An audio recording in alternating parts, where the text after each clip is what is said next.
Tell me guys if this is worth it. Dinaanan natin doon. Wow. Look. It's so much more pretty in person talaga. Hey guys, what's up? Welcome to day 3 of our Bukidnon adventure. Meron tayong service for today because medyo malayo-layo ang ating biyahe. We're gonna go to Malaybalay. At kakatapos ko lang din mag-work. Diretso na tayo. So buti na lang meron mga nagpaparenta ng motor. And ngayon na lang ulit tayo magra-ride after how many years? More than a year. At but before that, i-drop off muna natin.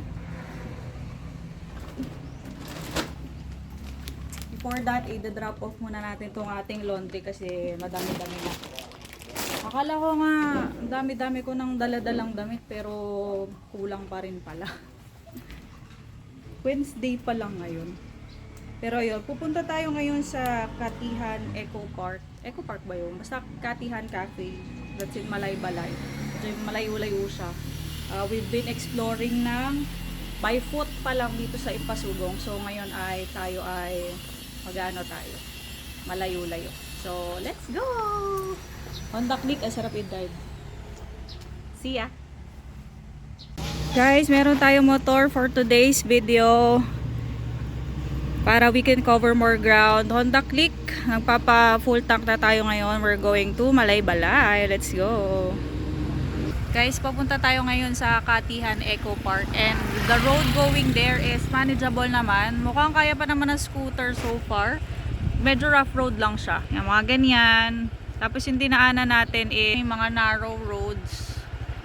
Yan. Pero ang dala natin ngayon is click at may nakikita kong paakwan. Look, ayun oh.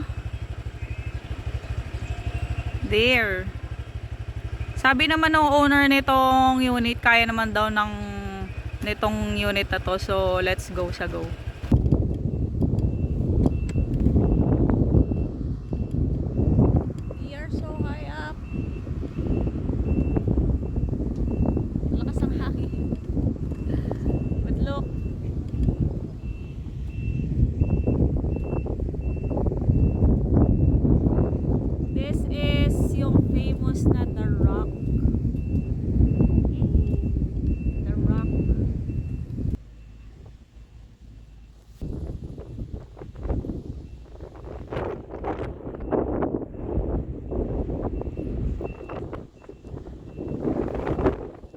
Finally guys, after nating tumawid ng ilang bundok, literal, off-road, narating na natin tong Katihan Eco Park. Grabe ang layo niya. Off-road adventure talaga. In fairness, yung baon ko lang is Honda Click. Click lang ang baon. Click lang sa kalaw. Pero yung mga dumadaan dito is mga enduro and mga 4x4 na mga pick-up. So, in fairness, kaya naman, pero kailangan nating bilisan because the road going there is very challenging. At wala namang ilaw doon, madilim. So, sana worth it yung pinuntahan natin. Grabe yung pagkaka-adventure. Let's go! Pasok tayo guys. Ito yung walkway nila. Ang daming pine trees dito. Oh. At doon sa mga dinaanan natin, ang dami din. Pero scary.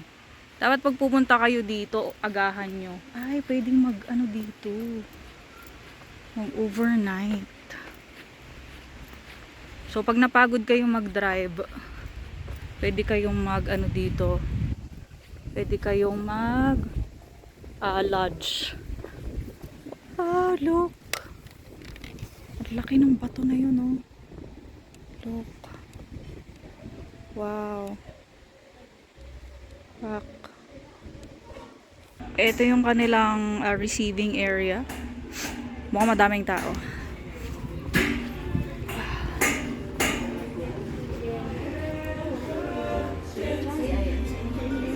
Hi. Wow, look at the view.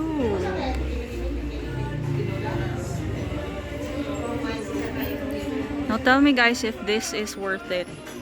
Dinaanan natin doon. Wow. Look.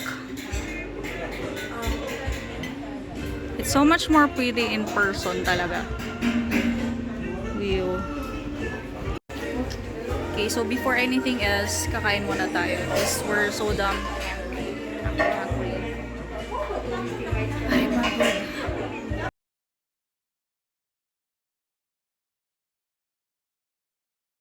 Okay guys, tapos na tayo sa Katihan Eco Park. Hindi na ako masyadong nag-explore kasi eat and run lang talaga. Mahaba yung biyahe and talaga nag-fuel up lang tayo. Konting energy kasi mahaba ang biyahe and it's all off-road. As in, yeah, mga ganito yung dumadaan. Mga 4x4 talaga. And mga enduro. Pero kaya naman ng scooter. So, since kaya pa ng scooter, pwede pa rin puntahan. Pero, it's kinda not my vibe. Yung lugar. Parang masyado siyang pangmayaman for me. Wala ko doon sa tax bracket na yun. Alam nyo yun. I mean, kaya namang kumain. Pero, hindi yun yung vibe ko. Pang mayayaman siya. And so magdala kayo ng extra money dito if you're going kasi yung pinakita ko sa inyong food kanina, the beef stew is 350. Masarap siya, mabango, but mas madami pa yung boto kaysa dun sa laman. Masyado siyang pricey. Siguro dahil din ang hirap ngang puntahan dito. So mas mahal talaga yung mga pagkain. Pero let's go na dahil nagbabadya natin. Oh my God. Pipray ako, wag kang umulan. Kasi tinanong ko na rin yung nandun kanina if the only way going here is through there. Sabi niya, yes. Yun lang talaga yung yung tanging daan. Ang tanging daan. So, kapag yun ay nabasa, malulugaw yung mga ganito. So, kailangan natin bilisan. So, let's go na. Let's go. So, ganyan yung sinasabi ko off-road, guys. Ito is patag pa yan. Madami pang mga mas worse na parts kasi madaming ginagawa. Ayan. Mas madami pang mahirap na part. Pero mga ganyan siya. Let's go. So, off-road yan guys. And yun is bangin na yan.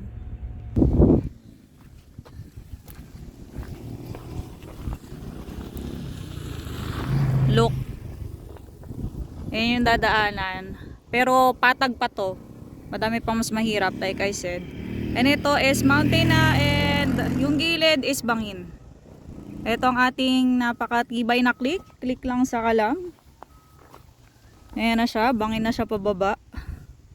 Woo! Pero this has been a fun ride. So let's go. Kasi dumidilim na.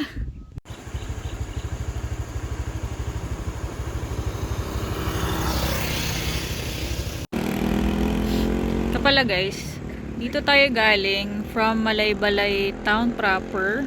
Tapos ito may bypass papunta ding Malaybalay. Pero ito na rin yung papuntang Davao. Ayan, dire-diretso papuntang Davao. Hindi ko alam kung gaano yun katagal, pero yan yan, Davao. On the way home guys, galing tayong Malaybalay, uwi tayo pabalik ng Ipasugong. Ay madadaanan natin tong Atugan Nature Farm. So dito daw masarap yung binaki. So pasok tayo.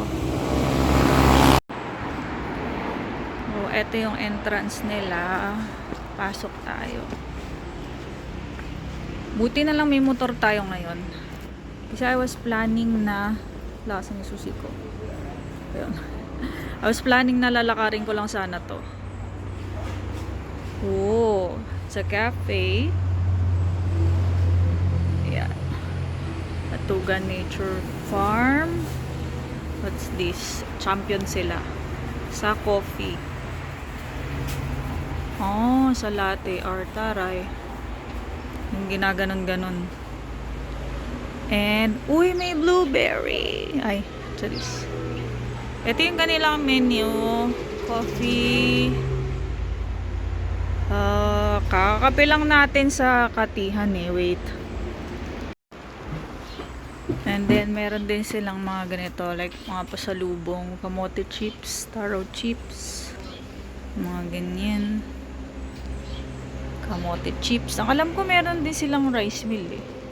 Oh, mga polvoron. Taray. Revel bars.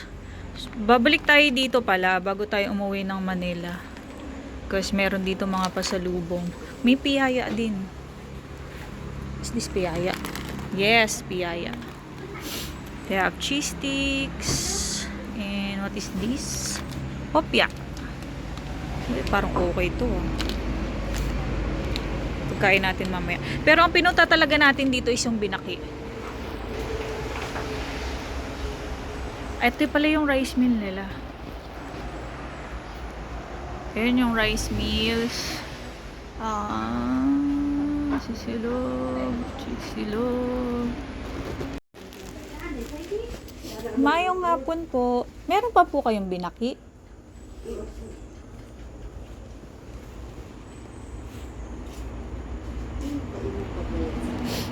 Explore muna tayo. Rosie na, ma'am. Steam lang ba yun po? Wala na, ma'am. Sarado na, manggod ni. Hanggang ano oras lang po ba ito? Alas 5 kami. Ay, okay. Late na pala. Hanggang 5 lang pala sila, guys. At sa umaga po, anong oras po kayo nag-open? 6:30. Okay, sarado na pala. Yung frozen po ay i-steam lang po ba yun sa bahay? Oo. Okay. Sige po, isa po. 280. Sige po. Ilang piraso po yun? 10, ma'am. Ay, ang dami pala. Pwede po bang ano lang, mga ito lang? 2-3 piraso lang? Mag-isa lang po kasi ako eh. 90. 90 ang isa? Ang isa, Ah. 30. Sige, 90 ang sige, tulo. sige. Tulo na lang. Ayun, 3 na lang guys. Kasi mapapanis kapag binili natin yung isang pack. And then, steam lang siya daw sa bahay. Babalik tayo bukas para dito tayo magkakape. Magsasara na pala sila guys. Hanggang alas 5 lang sila. Time check it's... Time is it? 5:40. Babalik na lang tayo bukas. So, we bought binaki, 3 peraso, 30 pesos ang isa. Steam natin later sa bahay para may food tayo para sa ating night shift. And let us go home.